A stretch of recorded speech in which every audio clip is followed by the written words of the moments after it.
자, 우리 하나님 말씀 봅니다. 하나님 말씀은 갈라디아서 3장 23절에서 29절까지입니다.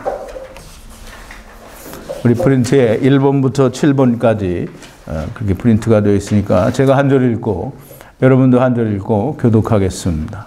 그리고 마지막 7번 29절은 우리 함께 봉독합니다. 믿음이 오기 전에 우리가 율법 아래 매인 바 되고 계시될 믿음의 때까지 갇혔느니라. 이같이 율법이 우리를 그리스도에게로 인도하는 몽학선생이 되어 우리로 하여금 믿음으로 말미암아 의롭다 함을 얻게 하려 함이니라. 믿음이 온 후로는 우리가 몽학선생 아래 있지 아니하도다. 너희가 다 믿음으로 말미암아 그리스도 예수 안에서 하나님의 아들이 되었으니 너희 누구든지 그리스도와 합하여 세례를 받은 자는 그리스도로 옷 입었느니라. 너희는 유대인이나 헬라인이나 종이나 자주자나 남자나 여자 없이 다 그리스도 예수 안에서 하나이니라. 다 같이 읽습니다. 너희가 그리스도께 속한 자면 아브라함의 자손이요 약속대로 유업을 이을 자니라. 아멘. 우리 잠깐 기도하겠습니다. 거룩하신 여호와 아버지 하나님, 감사와 찬송과 영광을 돌립니다. 아버지 하나님, 참으로 무지몽매하고 항상 우리의 생각대로 아버지여 우리의 원하는 삶을 살고 또 우리의 원하는 하나님을 원하는 참으로 미련한 인생들을 하나님 긍휼히 여겨주시기를 원합니다. 하나님께서 성령을 부어주시고 하늘로부터 내리는 신령한 지혜를 충만하게 부어주셔서 아버지 하나님, 저희들이 하나님의 뜻을 분별할 수 있게 하시고 또 하나님을 하나님으로 알 뿐더러 또 나의 모습을 분명하게 깨닫고 알 수 있게 하시며 하나님을 떠난 자인 것을 깨닫게 하시고 하나님께로 돌아가기를 원하는데 하나님께서 우리에게 주신 유일한 길은 예수 그리스도라고 하는 것을 우리가 깨닫고 또 믿고 우리의 영혼 깊은 곳에 새길 수 있는 은혜를 허락하여 주시옵소서. 아버지 하나님, 우리가 하나님의 말씀을 대할 때마다 우리의 생각으로는 이해가 또는 납득이 되지 않아서 아버지 하나님 난해하다고 생각하고 또 앞뒤가 맞지 않는다라고 생각하는 때가 참 많이 있습니다. 그러나 하나님은 오직 한 분뿐이시요 하나님은 진리이시며 또 진실하시고 하나님은 비논리적이 아니라 하나님은 항상 옳은 말씀만 하신다라고 하는 것을 우리가 꼭 알고 그것을 전제로 하여 하나님의 말씀을 묵상하고 또 아버지 하나님이여 또 상고함으로 하나님의 참 진리의 뜻을 온전히 분별하는 당신의 자녀들이 다 되어줄 수 있도록 역사하시고 인도하여 주시옵소서. 이 저녁에도 우리가 또 하나님의 말씀을 묵상합니다. 하나님의 말씀을 묵상하는데 우리 인간의 생각으로는 하나님의 말씀이 깨달아질 리가 없습니다. 하나님께서는 성령의 감동하심으로 기록하셨사오니 우리가 듣고 또 깨달을 때에도 하나님께서 저희들에게 성령으로 감동도 허락하여 주시고 감화도 허락하여 주셔서 하나님의 말씀이 온전히 깨달아지는 귀한 시간으로 역사하여 주시옵소서.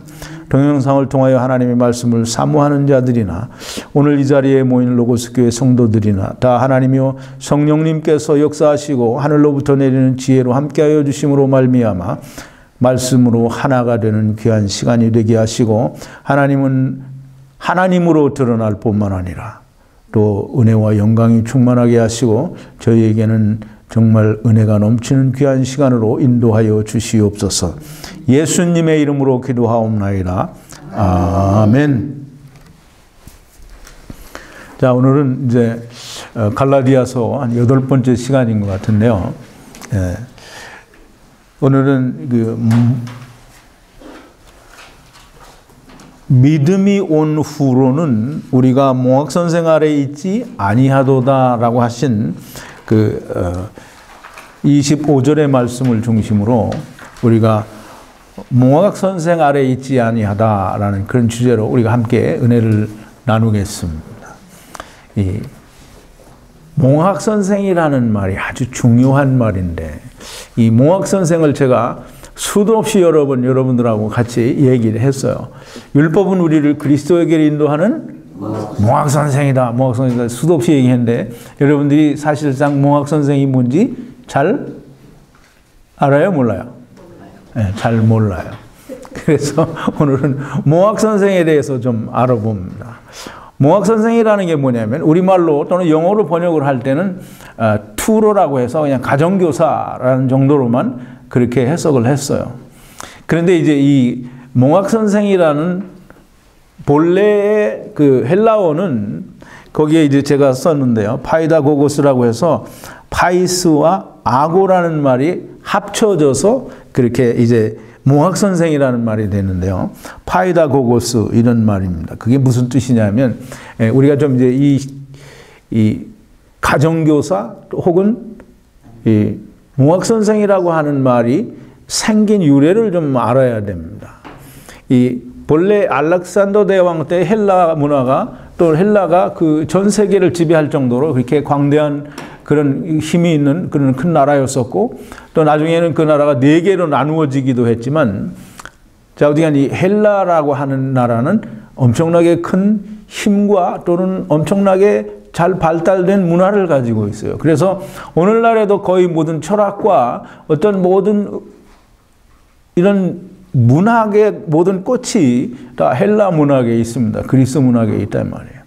로마 신화 같은 것도 다 그리스 신화에서 따가지고 와서 만들었고 그리스는 문화가 매우 발달된 나라였었어요. 근데 이 헬라가 무너질 때 로마가 이제 전 세계를 지배하고 헬라 문화가 완전히 이제 무너졌어요.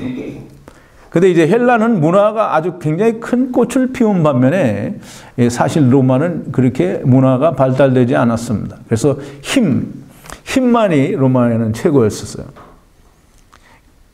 근데 이제 이 로마가 세계를 지배하면서 로마 사람들이 귀족이 되고 정치를 하면서 모든 걸 이렇게 지배를 하는데 그런데 이 고대에는 아마 그런 것들이 유행을 했던 것 같아요. 이제 귀족들의 자제를 그 귀족들이 자기 스스로 아이들을 그렇게 가르치거나 이렇게 훈육을 하지 않았어요.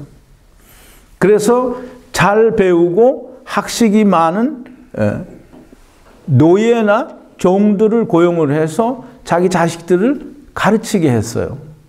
그걸 대개 6세에서부터 16세 사이에 있는 어린 아이들 또는 젊은 청년들을 그렇게 가르쳤어요. 그리고 이제 그 고대 문화에는 그 아이가 16살이 되면 자기 부모에게 가서 어느 정도 이렇게 무슨 심사 같은 걸 해요. 그래서 그 부모가 마음에 들면 아들로 입적을 하고 그렇지 않으면 자기가 난 자식이라도 아들이 안 되는 거예요. 그러니까 아들이 되면 아들로 인정이 되면 아버지가 가지고 있는 모든 권리를 다 상속을 받아요. 그래서 상속자가 되는 거예요. 그런데 그렇지 못한 경우에는 아들이어도 아버지가 가진 권한 또 자녀로서의 권한을 누릴 수가 없는 거예요. 그래서 이 몽학선생이라고 하는 직분을 가진 이 가정교사 또는 이게 사실은 대개는 다 그 헬라 문화에서 그 학문이 높은 그런 어떤 학식이 있는 그런 종들과 노예들을 이제 고용을 해서 이제 그 몽학 선생을 삼았어요. 근데 이제 그 결과가 굉장히 중요하기 때문에 이제 자기가 낳은 자식이지만 그것을 얘가 내 모든 것을 상속받을 만한 그런 준비가 되어 있느냐라는 그런 것을 심사를 하는 거예요. 근데 그걸 잘 몽학 선생이 했느냐 못했느냐. 그래서 16세가 돼서 그거를 통과를 하면 이 몽학 선생은 훌륭한 선생이 되는 거죠. 그 이제 자녀가 되어서 자기 아버지의 후사가 되고 아버지의 모든 고난을 물려받는 거란 말이에요. 그래서 사도 바울이 여기서 몽학 선생이라는 말을 사용한 데에는 그만한 이유가 있는 거예요. 몽학 선생이라고 하는 사람이 아들이지만 그 아들이 일정한 교육을 받아서 아버지의 눈에 들게끔 하는 것이 몽학 선생이 하는 일이에요. 그러니까 자기가 가르쳤는데 얘가 아버지의 눈에 들지 않아서 아버지의 아들로서 권한을 누리지 못하면 몽학 선생은 아무것도 잘한 게 없는 거예요. 근데 이제 그런 고대 그 로마나 헬라 사람들의 문화와 풍습을 통해서 사도 바울이 이 예수 그리스도와 율법에 관한 관계를 지금 설명해 주고 있는 거예요. 그래서 이제 우리가 무학 선생이다라고 하는 것을 잘 이해를 해야 되고, 또 고린도전서 4장 15절에서도 그런 말이 있어요. 그리스도 안에서 일만 스승이 있으되 참아비는 없다 이렇게 됐어요. 그 이제 일만 스승이라고 하는 스승이 뭐냐면 그게 몽학 선생이에요. 이게 우리가 이제 몽학 선생을 지금 사도 바울이 율법에 비유를 했잖아요. 이게 율법이 몽학 선생이라는 거예요.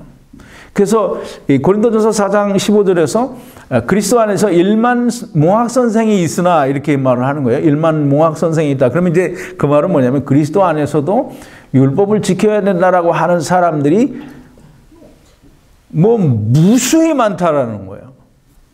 이제 그러니까 사도 시대 때부터 지금 사도 바울이 말하는 사도 바울은 사도들보다 훨씬 늦게까지 일을 했잖아요. 그러니까 그때까지도 수없이 많은 예수 믿는다고 하는 사람들이 유대주의의 영향을 받아서 율법을 논하고 있고 율법을 지켜야 된다라고 말하고 있다라는 거예요. 그것을 고린도전서 4장 15절에서 그리스도 안에서 일만 몽학 선생이 있으나, 그러니까 일만 율법을 가르치는 선생들이 있지만 정말 씨로 말미암아 아비가 되는, 아비는 뭐예요? 아비는 뭘 낳죠? 자식을 낳아야 아비가 되는 거예요. 자식을 낳지 않으면 아비가 안 되는 거예요. 그러니까 사도 바울의 얘기가 뭐냐면 전부 몽학 선생, 즉 남의 자식을 데려다가 그게 자기 부모 마음에 들도록 교육을 시키고 훈육을 시키는데, 그렇게 훈육을 시키는 선생은 많은데 아들이 되게 하는 그 선생은 극히 적다는 거예요. 다시 말하면 아비가 되게 하는 존재가 극히 적다라는 거예요. 이제 내가 훈육을 잘 해가지고 이게 아버지 마음에 들어서 그게 아들이 됐어요. 그러면 이제 그 훈육을 한 사람은 아들을 만들었으니까 이제 씨로 말미암아 자식을 생산한 거예요. 그래서 사도 바울이 뭐라고 하냐면 내가 복음으로 말미암아 너희를 낳았다라고 말을 하는 거예요. 자, 이제 이 몽학 선생이라고 하는 의미에 대해서 여러분들이 조금은 이해가 있으리라고 생각이 됩니다. 자, 이제 믿음이 오기 전에 우리가 율법 아래 매인바되고 계시될 믿음의 때까지 갇혔느니라 그러죠. 믿음이 오기 전에, 믿음이 온다라는 말은 뭐가 온다라는 것일까요? 믿음이 오기 전에. 믿음은 예수 그리스도를 믿는, 그래서 예수 그리스도를 믿음으로 말미암아 의롭게 된다고 하는 그 예수 그리스도를 믿는 믿음. 그래서 그 믿음은 곧 예수 그리스도를 말하는 거예요. 이 믿음이 오기 전에 계시될 믿음의 때까지 그랬어. 그러니까 이제 이 믿음이 오기 전에 이 율법에 의해서 이게 계시라는 걸 제가 갈라디아서를 처음에 할 때 계시가 뭔지에 대해서 설명을 드렸죠. 계시라는 게 뭐냐면 덮개가 덮여 있는 것을 덮개를 벗겨서 그 안에 숨겨져 있는 드러나지 않은, 그래서 잘 모르는 감추인 것을 밝히 드러내는 게 그게 계시라고 했어요. 그래서 계시될 복음, 또 계시될 믿음, 이거는 이 예수 그리스도에 대하여 이렇게 다 덮개가 덮여져 있고 수건이 덮여져 있는데 그 수건을 풀고 덮개를 열어서 믿음이라고 하는 것이 무엇인지 밝히 드러내는 것이 계시될 믿음이 계시될 때까지라는 거예요. 이제 믿음이 밝히 드러나야 되는 게, 그게 어떤 믿음인지 그게 밝히 드러날 때까지 이제 뭐라 그랬어요? 그러니까 믿음이 오기 전에 이 믿음이 계시될 때까지 율법 아래 우리는 매인바되고 갇혔다 그랬어요. 그럼 이제 예수 그리스도로 말미암아, 예수 그리스도를 믿음으로 말미암아 의롭게 되는 그 믿음이 밝히 드러나서, 그게 밝히 드러났어요, 안 드러났어요?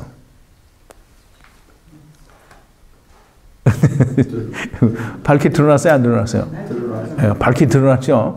예수 그리스도께서 십자가에서 돌아가셨다가 3일 만에 부활하시고 세상의 모든 죄와 사람의 모든 죄와 해방을 다 가져가심으로 말미암아 믿음이라고 하는 이 예수 그리스도를 믿는 믿음으로 말미암아 구원을 얻는 그 믿음이 밝히 드러났어요.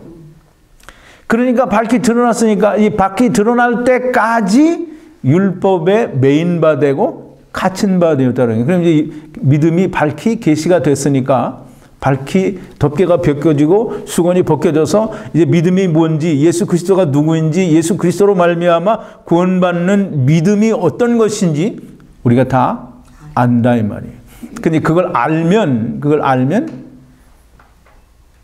율법이 우리를 더 이상 매지 못하고 우리를 갇힌 자가 되지 못한다라는 거예요. 그래서 오늘 우리가 믿음이 온 후로는 이제 3번이죠. 믿음이 온 후로는 우리가 모학선생 아래에 있지 아니하도다. 그래서 지금 믿음이 왔어요, 안 왔어요? 네, 왔어요. 그러니까 우리가 모학선생 아래에 있지 않다라는 거예요. 자, 이제 이 율법이 그 이제 2번에 보면 이같이 율법이 우리를 그리스도에게 인도하는 모학선생이 되어 우리로 하여금 믿음으로 말미암아 의롭다함을 얻게 하려 함이니라 그랬어요. 율법이 우리를 이렇게 그리스도에게 인도하는 모학선생이 되어 그랬는데 율법은 지금 사도 바울이 이야기하는 게 율법은 곧 모학선생과 같다는 거예요.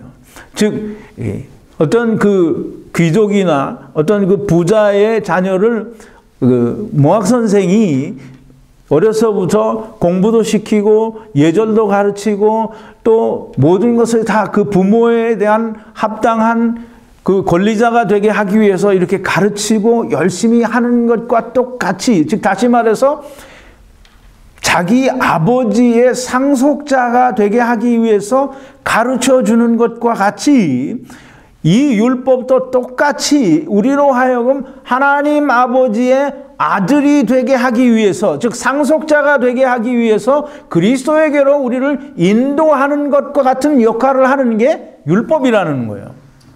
그래서 이 율법이 이 고대 로마나 헬라 시대 때의 그 모학 선생처럼 모학 선생이 자기 주인의 아들을 그 주인의 상속자로 만들기 위해서 훈련하고 가르치고 그를 인도하는 것처럼 율법이 우리를 그리스도에게로 인도하기 위해서 그렇게 우리를 가두고 갇혀서, 그러니까 이제 어렸을 때에는 모학 선생이 가르치고 이렇게 하는데 모학 선생한테 함부로 할 수 없고 모학 선생을 거역할 수 없어요. 왜? 그 말을 들어서 자기가 자기 아버지의 상속자가 되는 그런 어떤 합격을 해야 되는 그런 입장에 있기 때문에 함부로 할 수 없는 거예요. 반드시 그 모학 선생의 말을 들어야 돼요. 똑같이 율법도 우리를 그리스도에게로 인도하기 위해서 모든 율법에 있는 행위를 다 하고 보여주는 거예요. 그래서 율법은 장차오는 좋은 일의 그림자라 이렇게 말을 하는 거예요. 그래서 율법이 우리를 그리스도에게 인도하는 모학 선생이 되어 우리를 그리스도에게로 인도해서 계시될 믿음이 올 때까지, 즉 다시 말해서 믿음이 확실히 밝히 드러나서 우리가 다 알게 될 때까지 우리를 인도하고 계시될 믿음이 계시되면, 그러면 우리가 그 자기가 맡았던 아이가 자기 주인의 상속자가 되는 것처럼 우리가 그리스도로 말미암아 하나님의 아들, 유업을 이을 자, 상속자가 되게 하는 것이 율법이라는 거예요. 그래서 우리를 그리스도에게로 인도하는 모학 선생이다. 율법은 그렇다라는 거예요. 괜히 우리가 그 모학 선생이라는 말을 잘 이해를 하면 우리가 조금 더 쉽게 이 사도 바울이 갈라디아서에서 말하는 그 말씀들을 이해할 수 있습니다. 자, 이제 제가 지난주에는 약속하신 자손이 오시기까지라는 그런 제목으로 말씀을 드렸는데, 율법은 약속하신 자손이 오시기까지, 이 말과 율법이 우리를 그리스도에게로 인도하는 모학 선생이 되었다라는 말과 같은 말이에요. 계시될 믿음이 올 때까지, 그러니까 제가 말을 제대로 했나 잘 모르겠는데, 계시될 믿음의 때까지라고 그렇게 이제 이 사도 바울은 기록을 했는데, 계시될 믿음의 때까지가 곧 약속하신 자손이 오시기까지예요. 그때까지만 우리가 율법 아래에 있고 그 이후에는 우리가 율법 아래에 있지 않다라는 거예요. 지금 사도 바울이 지금 그 다음번에 오늘 이 말씀에서도 똑같이 계시될 믿음의 때까지, 즉 믿음이 올 때까지, 즉 약속하신 자손이 올 때까지만 모학 선생 아래 율법 아래에 있다라는 거예요.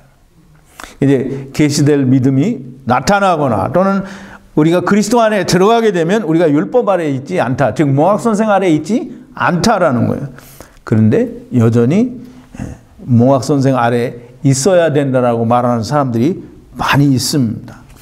근데 이제 모학 선생은 사실상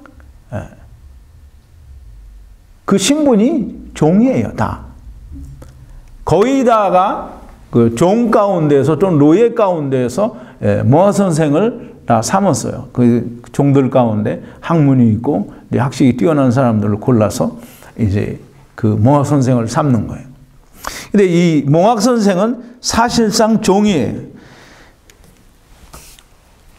이제 모학 선생 아래에 있던 어린 아이, 그 모학 선생이 가르치던 어린 아이가 16세가 되어서 장성한 자가 되고 아버지한테 자기를 보여서 아버지가 그 아이를 아버지의 상속자로 삼으면 모학 선생은 더 이상 그 아이를 가르치지 않아요. 모학 선생한테 배울 이유가 없어요. 왜? 이제 아버지의 상속자가 됐으니까. 그래서 우리가 이 믿음이 온 후로는, 이 말은 상속자가 된 후에는 모학 선생 아래 있지 않다라는 말을 지금 사도 바울이 이 모학 선생의 비유를 들어서 지금 설명을 하는 거예요. 그게 이제 우리가 사도 바울이 비유를 드는 그 비유에 대해서 조금 알지 못하면 많은 걸 놓칠 수밖에 없어요. 제가 그 어린 양의 혼인잔치에 대해서 그 혼인잔치 이스라엘의 혼인 관습에 맞춰서 제가 그 설명을 드렸는데 너무나 잘 맞아떨어지고 정확하지 않아요? 지금 이 사도 바울이 이 복음과 율법에 대해서 설명을 하기 위해서 갈라디아 교인들에게 그 모학 선생이라고 하는 그 비유를 들어서 이렇게 쭉 설명하는데 너무나 정확하고 아주 정말 이해하기 쉬운 그런 비유를 들어서 지금 설명을 하는 거예요. 예, 그 자녀가 모학 선생에게 가르침을 받는 자녀가 16세가 돼서 아버지의 상속자가 되면 그 상속자가 된 아들은 더 이상 모학 선생에게 배우거나 지도를 받을 이유가 또 메인바 되거나 갇혀 있을 이유가 전혀 없는 거예요. 왜냐하면 나는 이제 아버지의 아들이고 모든 권리를 내가 상속을 받을 거니까 필요가 없는 거예요. 그러니까 이제 예수 그리스도 안에 들어오면, 즉 믿음이 온 후에는 우리가 율법 아래 있지 않다라는 걸 지금 사도 바울이 그걸 비유를 들어서 설명을 하는 거예요. 그런데도 불구하고 우리가 율법 아래 있다라고 하고 율법을 지켜야 된다라고 하면 참 한심한 얘기가 되는 거죠. 많은 사람들이 율법이 뭔지 모르니까, 율법이 우리가, 저도 마찬가지지만 여러분들도 그럴 거예요. 제가 율법을 이렇게 설명을 하거나 또는 내가 이렇게 스스로 또는 말씀을 통해서 율법이 뭔지 깨닫기 전에는 나도 율법이 뭔지 몰랐어요. 여러분도 율법이 뭔지 몰랐어요. 근데 율법이 뭔지 모르는 사람들이 지금도 얼마나 많은지 몰라요. 그러니까 그리스도 안에서 1만 모학 선생이 있는 거예요. 즉 다시 말하면 1만 율법주의자들이 있다라는 거예요. 이게 1만이라는 말은 말이 1만이니 사실은 그 의미는 무수한이라는 뜻이에요. 그러니까 수도 없이 우리가 셀 수 없는 그런 수없이 많은 예수 믿는다고 하는 사람들 가운데 율법주의자들이 얼마나 많이 있는지 지금 사도 바울이 그 말을 하는 거예요. 물론 갈라디아서가 아니라 고린도전서에서 말을 하는 거지만, 자 이제 율법을 잘 모르는 사람들이 되게 그렇게 말을 합니다.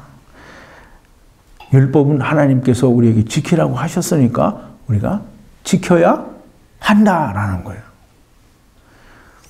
그러니까 하나님이 지키라고 했으니까 이후 여하를 불문하고 죽는 날까지 내가 지켜야 된다라고 그렇게 믿는 사람들이 얼마나 많은지 모릅니다.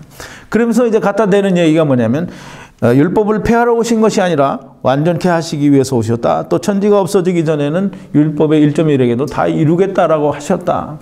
그 말은 제가 다 설명을 했지요. 물론 설교에도 설명이 됐고 여러 번 설명을 했어요. 예수님이 율법을 완전케 하고 또 이루시기 위해서 오셨어요. 근데 그 예수님이 율법을 완전케 하고 이루는 것은 누가 한다는 거예요? 예?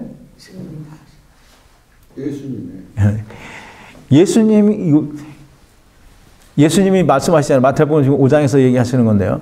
내가 율법이나 선지자를 폐하러 온 줄로 생각지 말라. 내가 율법을 완전케 하기 위해서 왔다 그랬어요. 그럼 율법을 완전케 누가 하는 거예요? 예수님. 네. 근데 왜 자기들이 완전케, 예수님은 그렇게 완전케 하기 위해서 오셨는데 왜 그걸 자기들이 지켜야 되냐고. 또 제가 말씀을 드렸죠. 예수님이 율법을 완전케 하셨는데 율법을 다 지켜서 남들도 보고 예수님이 지킨 것처럼 똑같이 보고 배우도록 예수님이 지켜서 완전하게 하신 게 아니에요. 예수님은 율법을 어기신 게 참 많아요. 안식일 날 다 일을 하고, 예. 예수님이 율법을 지켜서 완전케 하신 게 아니라는 걸 우리는 알아야 돼요. 이 예수님이 율법을 완전케 하신다는 것은 약속을 이루고 성취하기 위해서 오셨다는 거지, 어떤 날짜를 지키라고 그러면 예수님도 그걸 와서 잘 지켰어야 되잖아요. 그런데 안식일을 지키라고 한 것은 안식을 주기 위해서 안식일을 지키라고 하는 거예요. 그럼 예수님이 오셔서 안식을 주셨으면 그러면 끝난 거잖아요. 이룬 거잖아요. 근데 예수님이 안식일을 지켜서 내가 지켰으니 너희도 지켜라 이렇게 하신 게 아니잖아요. 근데 이 사람들은 예수님이 율법을 완전히 하기 위해서 오셨다. 그래서 어떠라는 말이에요. 그래서 네가 지켜야 된다고? 예수님이 완전케 하러 오셨는데 왜 네가 지키냐고. 예수님이 완전케 하시는 거지 네가 지켜서 완전케 하는 게 아닌 거예요. 그리고 율법의 1.1획이라도 다 이루리라 한 것은 예수님이 이루신다고 한 것이지 니네들이 이루어 달라고 하신 게 아니라는 거예요. 참 무식하면 용감하다고 모르면 그렇게 죽을 때까지 하나님이 지키라고 주셨으니까 지켜야 된다라고 그렇게 얘기를 하는 거예요. 근데 이제 보세요. 하나님께서 율법을 이스라엘에게 주시면서 지키라고 하신 데에는 이유가 있어요. 율법을 주셔서 지키라고 하시고는 하나님께서 그 율법 안에 하나님이 정말 이스라엘에게 주시고 싶은 큰 복을 담아 두셨어요. 그러니까 이제 하나님이 이스라엘에게 율법을 지켜라고 주신 그 율법을 주신 목적은 뭐냐면 하나님이 진짜로 정령으로 하나님께서 이스라엘에게 주시고 싶은 본래 주시기를 원했던 그것이 그 안에 있기 때문에 넌 그걸 지키라는 거예요. 이제 마태복음에 보면 그런 이야기가 나오는데 어떤 사람이 밭에서 이게 보물 상자가 있는 보화가 있는 걸 발견했어요. 그래서 이 사람이 뭘 했어요? 집에 가서 자기 전 재산을 팔아가지고 그 땅을 샀어요. 왜? 거기 보화가 있으니까. 이제 보세요. 똑같은 거예요. 하나님이 이스라엘에게 율법을 줬어요. 근데 율법 안에는 말할 수 없이 큰 하나님의 축복이 담겨져 있어요. 이제 만약에 땅을 사기 전에 그 사람이 땅에 보물이 있는지 없는지는 몰라요. 근데 거기 보물이 있다라는 정확한 정보를 가졌어요. 그러면 그 땅을 보물이 나올 때까지 다 파야죠. 네. 그럼 율법도 똑같은 거예요. 하나님께서 주시기를 원하시는 참 보물을 발견할 때까지 율법을 열심히 지키고 또 지켜야 되는 거예요. 그래서 그걸 발견하라는 거예요.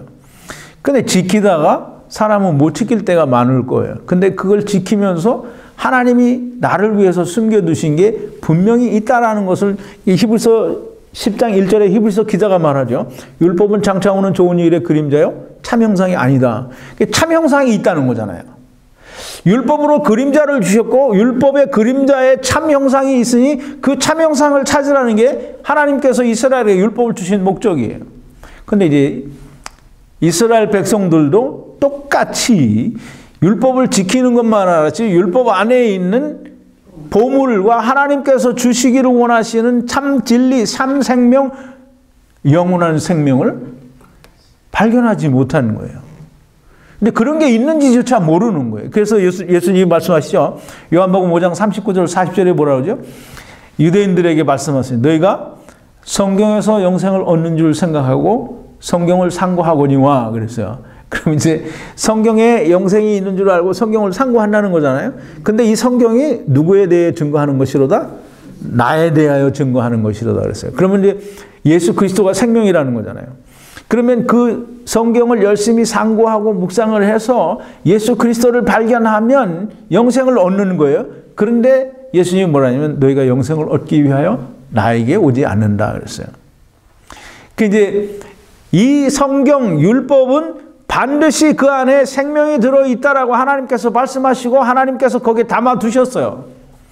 그래서 거기서 생명을 얻어야 된다고 예수님 말씀하시는데 예수님께 찾아온 부자 청년은 뭐라고 하죠? 내가 어떻게 하여야 영생을 얻겠습니까? 그런데 이제 성경에는 뭐가 있다고요? 너희가 성경에서 영생을 얻는 줄 생각하고 성경을 상고하거니와 그렇죠? 성경에 뭐가 있다고요? 영생이 있다고 그랬잖아요. 그럼 이제 예수님 부자 청년이 왔어요. 그럼 예수님 부자 청년에게 뭐라 하냐면 네가 가서 계명들을 지키라 그랬어요. 그게 무슨 말이에요? 그 이제 우리는 생각할 때 그래요. 아, 예수님이 율법을 지키라고 했다. 근데 율법을 왜 지키라고 했겠어요? 그 안에 생명이 있기 때문에 생명을 찾아온 거잖아요. 근데 그 부자 청년이 예수님께 와서 내가 어떻게 영생을 얻겠습니까? 그러니까 이 영생을 찾아온 거잖아요. 그러니까 율법을 다시 하라는 거예요, 네가. 그 안에 생명이 있는데 왜 생명을 못 찾고 나한테 와서 묻느냐? 그러면 네가 나한테 와서 생명을 달라고 해야지 이 생명이 어디 있느냐라고 물어보면 말이 안 되는 거예요. 예수 그리스도께서는 생명이시니까 생명을 달라고 해야지. 그 예수님이 나중에 넌 나를 따라오라고 했는데 난 못 따라갔잖아요. 그죠? 예수님이 계명을 지키라고 한 것은 하나님의 말씀, 즉 율법 안에 하나님 주시고자 하는 참 생명이 담아져 있는데 그것을 발견하게 하기 위해서 그것을 알게 하기 위해서 율법을 지키라고 주신 거예요. 그러니까 율법을 지킬 때에 우리가 율법을 지금 지키지 않더라도 율법을 공부를 하면서 11조를 내라고는 왜 하나님이 11조를 내라고 하셨는지 안식일은 왜 지키라고 하셨는지 이런 것들을 다 알아야 예수 그리스도를 만나는 거예요. 그렇지 않으면 그냥 지키라고 하니까 죽을 때까지 지키는 거예요. 안식일을 죽을 때까지 그날을 지키면 생명을 얻어요? 못 얻어요. 예수 그리스도를 만나야 생명을 얻고 안식을 얻는 거예요. 근데 이제 보세요. 율법을 모르는 사람들은 그런 하나님이 왜 율법을 지키라고 하셨는지 그런 의미도 이유도 뜻도 모르면서 지켜야 된다고 하는 사람들은 죽는 날까지 그걸 지킬 수밖에 없고 예수님과 하나님과는 전혀 상관이 없는 사람이 되는 거예요. 이제 사람들이 하나님 말씀을 좀 묵상하다가 앞뒤가 안 맞는 그런 그러니까 우리 생각에 우리가 사람의 머리로 생각할 때 논리적으로 좀 맞지 않는 게 있어요. 제가 이제 그런 설교를 많이 했잖아요. 천지창조에서 그런 말을 아주 많이 했는데 하나님은 선하시다. 하나님께는 악이 없다. 또 하나님께서는 빛이시고 어두움이 전혀 없으시기 때문에 어두움을 내실 수 없다. 이게 다 많이 얘기를 했어요. 그런데 이제 보세요. 하나님은 선하시고 하나님은 빛이시고 하나님께는 악이 없으니까 악을 생산하실 수 없다라고 그렇게 제가 말씀을 드렸잖아요. 그죠? 그런데 사단은 우리가 선하다고 할 수가 없잖아요. 그죠? 근데 사단이 악한 자인데 사단도 하나님이 창조한 피조물이면 하나님이 악을 만드는 게 아니야. 그럼 하나님이 완전한 하나님이 어떻게 해서 사단을 만드실 수가 있느냐? 근데 하나님께서 어떻게 그런 악이 나올 수 있느냐? 근데 그거 이제 내가 그런 질문 받을 때마다 참 답답해요. 마음이 너무너무 답답하고, 사실 내가 한 설교 안에 다 답이 있어요. 그런데 생각을 안 해요. 제가 하나님께서 어두움을 창조하시고 악을 창조하실 때에 어떻게 창조한다고 설명을 드렸죠. 예, 이사야서에 있는 말씀을 들어서 제가 설명을 드렸어요. 토마스 아퀴나스도 분명히 이야기하고, 또 누구죠? 그 유명한 과학자 아인슈타인도 그런 얘기를 했다고 그러는데 모르겠어요. 그 인터넷에 보면 그런 말들이 나와요. 이 악은 선의 결여라는 거예요. 이게 악은 선이 많이 없기 때문에 악이 존재한다는 거예요. 또 어두움은 빛이 없어졌기 때문에 어둠이라는 거예요. 그게 이사야서 45장입니까? 거기 42장인지 45장인지 확실히 모르겠는데, 분명히 하나님께서 나는 어두움도 악도 창조하신다고 할 때, 그때 분명하게 하나님이 무슨 단어를 쓰셨냐면, 물론 이사야가 썼겠지만 바라라는, 태초에 하나님이 천지를 창조하신다는 그 창조라는 단어를 썼어요. 그 말은 뭐냐면 하나님께서 악을 어떻게 창조하시는지 성경을 통해서 하나님 말씀하셨잖아요. 선을, 하나님께서 주시는 선을 가리우는 거예요. 하나님 빛이시니까 빛을 가리우면 어두움이 되는 거예요. 그래서 이 세상은 하나님이 없다라고 하는 거예요. 왜? 하나님의 선도 없고 악도 없으니까. 그러니까 이 세상에서 내가 뭔가를 잘해보겠다고 하는 것은 무조건 다 악한 거예요. 그러니까 내가 하나님 앞에서 내가 막 회개를 하고, 내가 이제 그러지 않겠습니다. 내가 하나님 앞에서 선하고 착하고 정말 올바른 삶을 살겠습니다. 그게 하나님 앞에 큰 죄라는 거예요. 그게 율법을 잘 지켜서 내가 하나님 없이 내가 하나님의 의에 도달하겠습니다 라고 하는 것과 같은 거라는 말이에요. 그게 선악과 따먹은 거예요. 그렇게 보세요.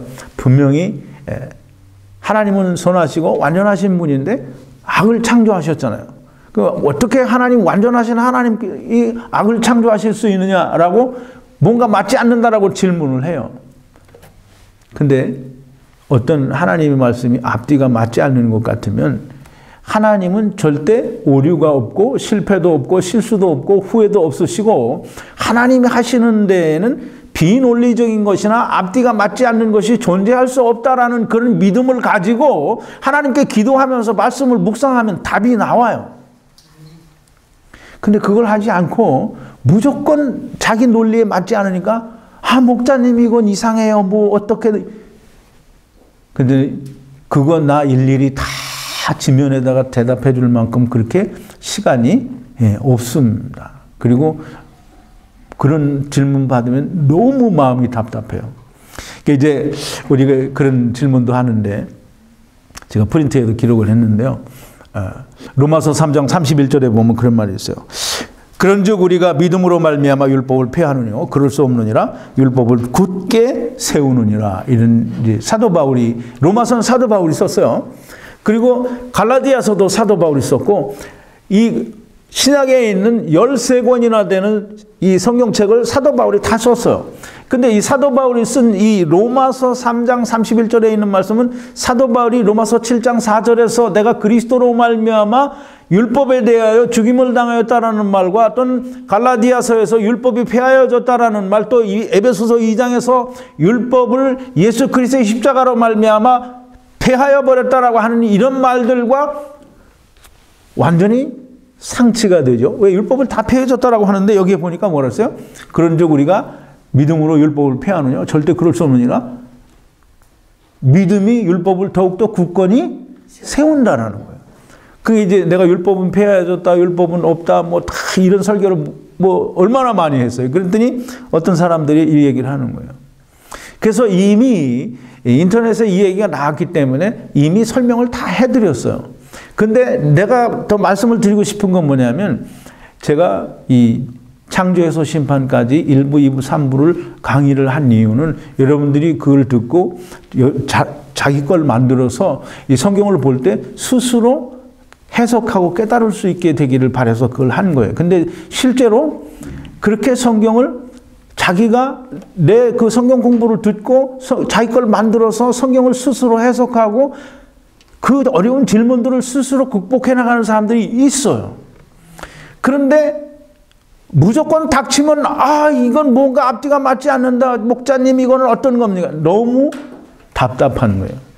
그 이제 율법을 굳건히 세우느니라. 그 이제 사도 바울이 자기가 한 말과도 맞지 않잖아요. 그죠? 율법을 예수 그리스도의 육체로 폐했다, 도말했다, 제하여버렸다 이렇게 다 말해놓고 율법을 굳건히 세운다라고 지금 로마서 3장 31절에서 말을 하잖아요. 그러니까 앞뒤가 맞지 않는 거예요. 그럼 바울한테 물어봐야지 왜 나한테 물어보냐고. 바울한테 물어볼 수 없으면 하나님께 기도해야 될 거 아니에요. 왜? 전제가 조건이 그거예요. 하나님은 앞뒤가 틀린 분이 절대로 아니라는 거예요. 그러니까 하나님이 앞뒤가 맞지 않는 말을 하실 수 없는데 사도 바울이 하나님이 사도 바울을 통해서 이 율법과 복음에 대해서 이야기하는데 분명히 앞뒤가 맞지 않는 얘기를 했어요. 그러면 앞뒤가 맞지 않는 그 이유는 뭔가를 하나님께 물어봐야 돼요. 그죠? 물론 내가 이 말을 했기 때문에 설명을 해드릴 수는 있는 건데 그럼 나 모르면 어떡할 거냐고. 자, 이제 제가 이 인터넷에서 설명을 드린 대로 똑같이 설명을 드릴게요. 어떤 사람이 이제 서울에서 또는 여기 타코마 사람이 LA 가거나 서울에 있는 사람이 부산을 갈 때 고속도로에 들어가면 그다음부터 뭘 보고 가요? 이정표를 보고 가잖아요. 그러니까 이정표가 그게 우리를 그리스도에게 인도하는 모학 선생이 율법이라는 말이에요. 그러면 이제 이정표를 보고 I5를 타고 LA 가거나 또는 경부고속도로를 타고 부산에를 갔어요. 갈 때마다 중간중간에 이정표가 나와요. 그 이정표를 보고 몇 마일 남았다, 몇 킬로 남았다, 어디 가면 휴게소가 있고 얼만큼 가면 뭐가 있고 뭐 다 나온다는 말이에요. 그래서 그걸 다 따라서 부산에 갔어요. 또는 LA 도착을 했어. 그럼 LA 도착하거나 부산에 도착한 사람은 이정표를 다시 볼 필요가 있어요, 없어요? 없어요. 그럼 이제 내가 부산에 갔으니까 이정표를 뽑아서 다 버리면 어떻게 해요? 그게 되겠어요? 안 되겠어요? 안 되죠. 이정표를 뽑아서 다 버리면 누가 안 돼요? 다음 사람이 안 돼요. 그러니까 그 이정표는 굳게 서 있어야 돼요. 그래서 그걸 가지고 LA나 부산에 도착한 사람들이 많으면 많을수록 그게 더욱더 굳건히 서 있어야 돼요. 왜냐하면 그게 좀 혹시 틀릴지도 모르니까 이걸 다시 검토해봐야 된다 이렇게 할 수 있는데 이건 거기 도착하는 사람이 많으면 많을수록 이거는 분명하고 더욱더 확실한 거예요. 이제 우리가 이제 이렇게 율법을 더욱 굳건히 세운다 그러니까 율법을 우리가 더욱더 잘 지켜야 된다 이렇게 생각하면 정말 바보예요. 율법이 굳건히 서 있어야 된다라고 하는 말은 우리가 율법을 지켜서 우리가 율법이 우리를 그리스도에게 인도하는 모학선생이다 이걸 아는 게 아니고 지금은 이루어진 예수 그리스도를 바라보고 이 율법이 예수 그리스도를 이렇게 우리에게 인도하여 주었다라고 하는 걸 우리가 알고 그걸 배우고 그걸 우리가 믿는 것이지 우리가 지켜서 그걸 찾는 게 아니라는 거예요. 그럼 이제 보세요. 이제 타코마에서 아니면 서울에서 부산이나 LA를 가기를 원하는 사람이 이게 분명하지가 않아요. 이게 어떻게든지 좀 어떻게 가는지 알고 싶어. 그래서 이제 LA에 도착한 사람이나 부산에 도착한 사람을 어떻게 연결을 해서 전화를 했어요. 여보, 당신 거기 어떻게 갔어? 그랬더니 이정표만 보고 따라오면 돼. I5 타고 그러면 이제 그 팻말만 보고 따라와. 그러면 그거 뭐 보고 오라는 거예요? 이정표 보고 오라는 거잖아요. 이정표는 뭐라고요? 모학 선생이에요. 그럼 율법이라는 말이에요. 그럼 그걸 율법을 보고 오라는 게 이게 그리스도 안에 도착한 사람들, 그리스도 안에 믿음 안에 들어간 사람들마다 우리가 물어보면 어떻게 왔니? 나 방언받고 왔어? 이건 아니라는 거예요. 너 어떻게 그리스도 안에 들어갔니? 내가 안식일 잘 지켜서 들어왔어. 이건 아니라는 거예요. 11조 잘 냈더니 예수 그리스도 안에 들어왔다. 이건 아니라는 거예요. 그건 굳건히 세우는 게 아니에요. 그러면 이제 부산이나 LA 도착한 사람이 얘기를 해요. 야, 이렇게 해서 이렇게 이정표만 보고 쭉 따라오면 된다. 그래서 그걸 똑같이 따라서 가는 것. 즉 율법이 이렇게 얘기했으니까 너 모든 걸 다 버리고 예수 그리스도 안에 들어오라. 그래서 율법으로 말미암아 계시된 밝히 드러난 덮개가 벗겨진 수건이 벗겨진 이 믿음을 보라고 율법이 우리에게 더 확실하게 설명을 해주는 것이지, 그것이 우리가 율법을 굳건히 세운다는 거지, 율법을 굳게 세워서 네가 열심히 잘 지키는 거다라고 하면 정말 바보 되는 거예요. 진짜 이정표 붙들고 여기서 LA 오레곤에 들어가면, 오레곤 어디쯤 가면 이제 편말이 여기서부터 LA까지는 몇 마일 이런 게 있어요. 그럼 그 LA 거기 나왔으니까 그 편말을 붙들고 이제 LA 도착했구나 그러고 거기서 쳐가지고 있으면 정말 바보예요. 이게 바보예요. 이게 율법을 붙들고 있으면 바보가 되는 거예요. 율법을 가지고 끝까지 가서 예수 그리스도를 만나, 즉 계시된 믿음을 만나면 정말 똑똑한 사람이 되는 것이요, 그리스도 안에 있는 사람이 되는 거예요. 너희가 다 믿음으로 말미암아 그리스도 예수 안에서 하나님의 아들이 되었으니, 이게 이제 또 모학 선생의 얘기가 나오는 거예요. 예, 믿음으로 말미암아 그리스도 예수 안에서 하나님의 아들이 되었으니, 이게 하나님의 아들이, 이제 우리가 이거 잘 알아야 돼요. 우리가 다 본래는, 이제 우리가 사도 바울이 말한 우리는 그의 지체임이니라, 거기서 제가 설명을 다 드렸어요. 예. 본래는 우리가 다 하나님 나라의 하나님의 지체였었는데, 우리가 이제 오겠다고 해서 온 거잖아요. 그런데 이제 우리가 다시 하나님께로 돌아가려고 하면 이제 우리가 간다고 해서 되는 건 아니잖아요. 그죠? 그래서 그 돌아가기 위해서는 믿음으로 말미암아 우리가 믿고서 우리가 하나님 앞에 의롭다함을 받고 우리가 그 믿음으로 말미암아 가는 거란 말이에요. 근데 그 믿음으로 말미암아 우리가 뭐가 됐다고요? 하나님의 아들이 되었다. 그러면 뭐가 된 거예요? 이게 그걸 상속자라고 하고 유업을 이을 자라고 하는 거예요. 그러면 이제 모학 선생이 율법이 나를 인도해서 그리스도 안에, 믿음 안에 들어왔으니까 믿음으로 말미암아 우리가 주인의 아들이 모학 선생 아래에 있었어도 그 모학 선생 아래에 있다가 아버지의 눈에 들어서 이제 아버지의 상속자가 된 것처럼 이제 율법으로 말미암아 그리스도 안에서 믿는 믿음으로 말미암아 하나님의 아들이, 상속자가, 기업을 이을 자가 되었다라는 거예요. 즉 다시 말해서 하나님의 아들이 되었으면, 하나님의 아들들이 되었으니 이제 모학 선생 곧 율법에 메인바 된 데서, 갇힌 데에서 우리가 자유하게 되었다라는 거예요. 그걸 이제 갈라디아서, 이제 오늘은 없고 다음 주에 나오는데요. 갈라디아서 4장 4절에 보면 때가 참에 하나님께서 자기 아들을 여자에게서 나게 하시고 율법 아래 나게 하신 것은 율법 아래에 있는 자들을 속량하기 위해서, 속량하시고 그 다음에 이제 그 2번에 보면 있는데요. 우리로 아들의 명분을 얻게 하려 하심이라. 너희가 아들인 거로 하나님이 그 아들의 영을 우리 마음 가운데 보내서 아바 아버지라 부르게 하셨느니라 그랬어요.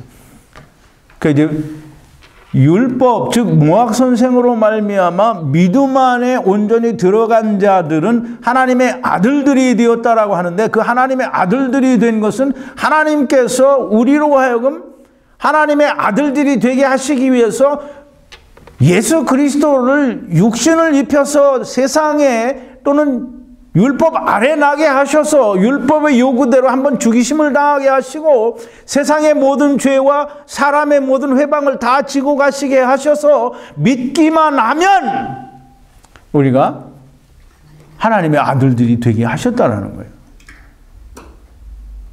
그래서 우리가 이제 하나님의 아들들이 된 사람은 모학 선생 아래 있지 않아요. 즉 율법 아래 있지 않단 말이에요. 그러면 이제 모학 선생 아래에 있던 주인의 아들이 아버지의 눈에 들어서 상속자가 되었으면 모학 선생 아래에 있지 않는 것처럼 내가 하나님의 아들이 되어서 하나님의 유업을 이을 자가 되었고 내가 하나님을 아버지라 부르는 아들들이 되었으면 율법 아래 있으면 절대로 안 된다라는 거예요. 그래서 그리스도와 합하여 세례를 받은 자는 그리스도로 옷을 입었다라고 얘기를 해요. 그리스도 옷을 입었다라는 건 이제 뭐 그리스도가 옷일 리는 없죠. 근데 그리스도로 옷을 입었다라는 것은 내가 그리스도를 입었다라는 거잖아요. 그럼 그리스도를 입었으면 내가 어디 있는 거예요? 그리스도 안에 있는 거잖아요. 그리스도로 옷을 입었다라는 말은 그리스도에 의해 옷을 입었다라는 말이요. 하나님이 나를 보실 때 나를 보지 않고 그리스도를 보니까 하나님이 내 죄를 보시지 않는다라는 거예요. 우리가 예수 그리스도 안에 거하면 예수님 나는 요새 와서 전부 했던 말만 자꾸 하는 것 같아서 녹음기 같아가지고 좀 죄송하기는 한데 우리가 그리스도 안에 있으면 율법 아래에 있지 않다라는 걸 지금 사도 바울이 얘기했는데 사도 바울은 갈라디아서뿐만 아니라 모든 성경에서 수도 없이 얘기를 했어요. 예수 그리스도께서 여자에게서 나시고 율법 아래에 나신 것은 율법 아래에 있는 자들을 속량하기 위해서라고 그랬어요. 그럼 이제 예수님이 하늘에 계시던 분인데 세상에 내려오셔서 우리와 같은 육신을 입고 여자에게서 났단 말이에요. 이제 여자에게서 났다는 말은 우리와 같은 육신을 입었다라는 말이에요.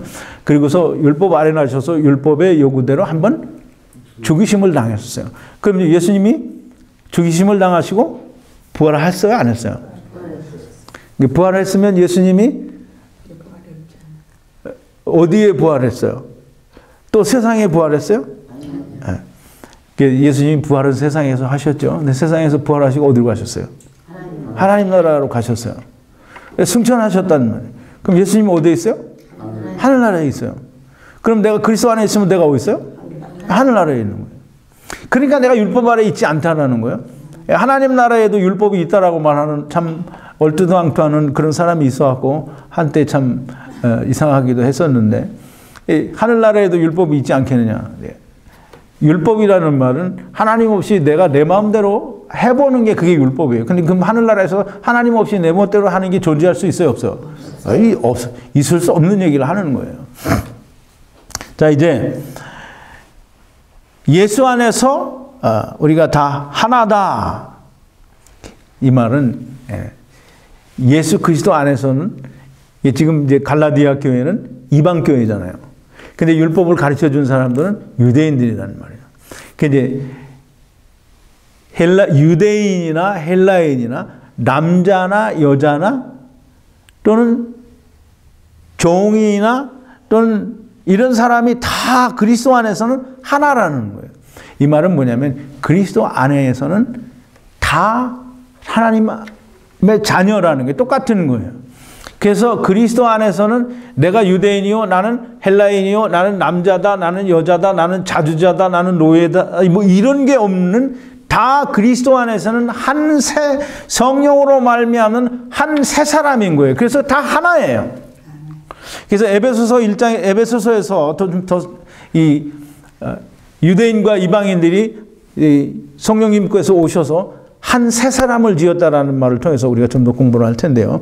오늘은 이제 거기까지 하고요. 그 다음에 이제 마지막으로 마치는 이제 말씀을 드리는데 너희가 그리스도께 속한 자면 곧 아브라함의 자손이요 약속대로 유업을 이을 자니라 그랬어요. 그리스도께 속한 자면 하는 말은 예수 그리스도 안에 있으면 하는 이런 말이에요. 즉 다시 말해서 믿음 안에 즉 계시된 믿음 안에 이제 계시될 믿음이 아니에요. 예수 그리스도가 오셨으니까 계시된 믿음 안에 너희가 있으면 너희가 아브라함의 자손이요. 율법 아래 매인 자가 아니라는 거예요. 아브라함의 자손이면 하나님께서 아브라함에게 뭘 약속했어요? 뭐 했어요? 하나님이 복을 약속했잖아요. 그러면 너희가 그리스도 안에 있으면 아브라함에게 약속하실 때 뭐 약속했어요? 내 씨로 말미암아 천하 만민이 복을 얻으리라 그랬어요. 그럼 그리스도 안에 있으면 아브라함의 자손이에요. 그 아브라함의 자손이면 곧 하나님께서 아브라함에게 약속하신 그 약속 안에 즉 복 안에 있는 거예요. 그게 이제 그 말은 아주 중요한 다른 의미를 담고 있는데요. 이 말은 예수 믿는다고 하면서 율법을 지켜야 한다라는 말을 절대 존재할 수 없다라는 말을 담고 있는 거예요. 예수 안에 있는 자는 율법의 자손이 아니에요. 아브라함의 자손이라는 말이에요. 그래서 사도 바울이 앞에서도 얘기했잖아요. 하나님께서 아브라함에게 약속하신 후에 430년 후에 율법이 났는데 사람의 예대로 말을 하더라도 사람 간에 세운 약속을 그냥 일방적으로 파기할 수 없다라는 거예요. 하나님께서 약속하신 약속을 430년 후에 생긴 율법이 그 약속을 폐할 수 없다라는 거예요. 즉 다시 말해서 아브라함의 자손이여 약속을 이을 자니라 하는 말은 예수 안에 있는 사람에게 율법이 지켜져야 한다든가 율법을 행해야 된다라고 하는 말을 존재할 수 없다라는 거예요.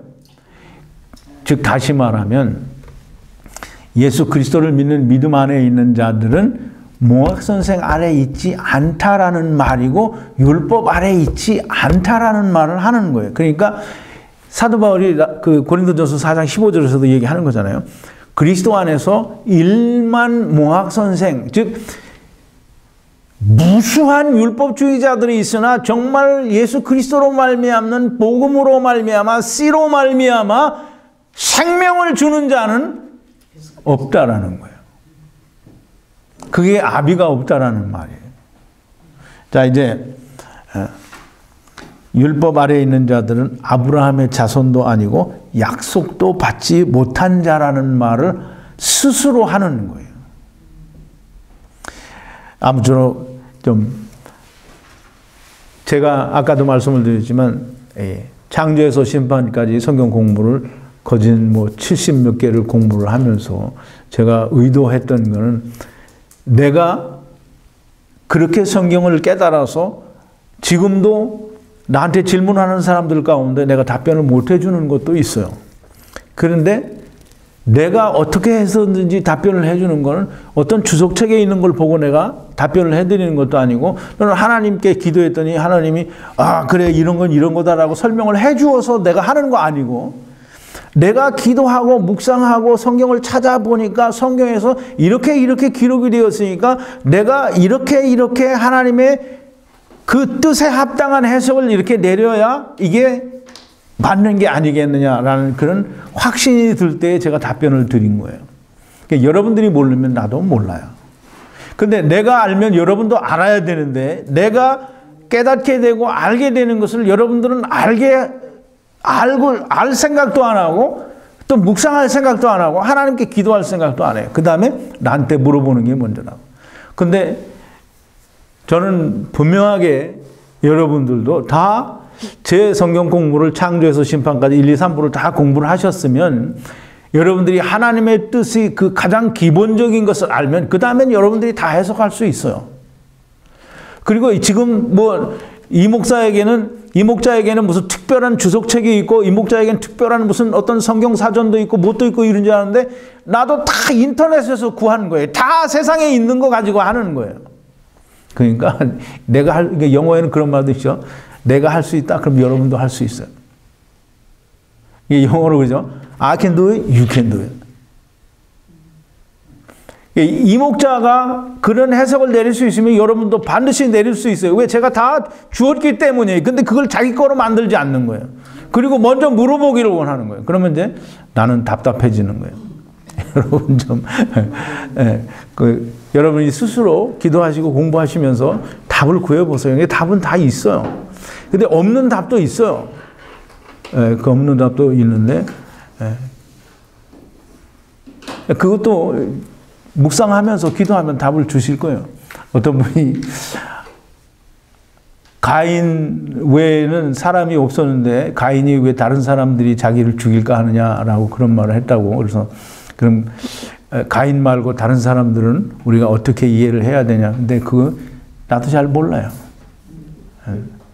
근데 성경에서 특별히 설명해 주지 않으면, 왜냐하면 성경은 하나님께서 하나님 쓰시고 싶은 거를 그 66권이라고 하는 책에 다 쓰셨는데 다 숨겨놓고 또는 그게 어떤 역사 스토리처럼 순서대로 이렇게 막 나열해 놓은 게 아니기 때문에 우리가 알 수 없고 깨달을 수 없는 게 정말 많이 있어요. 근데 이제 그런 걸 막 물어보면 내가 답답해요. 왜? 내가 대답을 해줄 수 없으니까. 그래서 답답해요. 근데 이제 내가 아는 건 이렇게 답변해 드려요. 근데 여러분들이 먼저 여러분들이 저한테 많이 물어보기를 원해서 성경 공부한 게 아니고 여러분들이 스스로 해결할 수 있기를 바라서 성경 공부를 그렇게 한 거예요. 그러니까 여러분들이 이해가 안 되고 해석이 안 되면 자꾸 듣고 자꾸 읽어보고 그러세요. 그리고 성경이 이야기하고자 하는 하나님께서 이야기하고자 하는 게 이거다라고 하는 어떤 프레임이 다 주어졌기 때문에 그 어떤 프레임 안에서 여러분들이 해석을 하려고 애쓰면 반드시 답을 얻을 거예요. 우리 기도하시겠습니다. 거룩하신 여호와 아버지 하나님, 감사와 찬송과 영광을 돌립니다. 오늘도 하나님께서 주신 귀한 말씀을 우리가 묵상했습니다.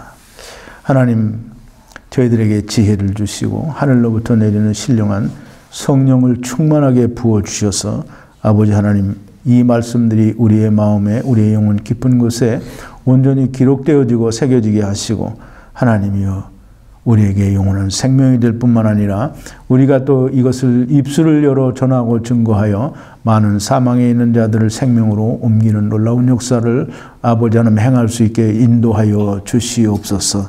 예수님의 이름으로 기도하옵나이다. 아멘.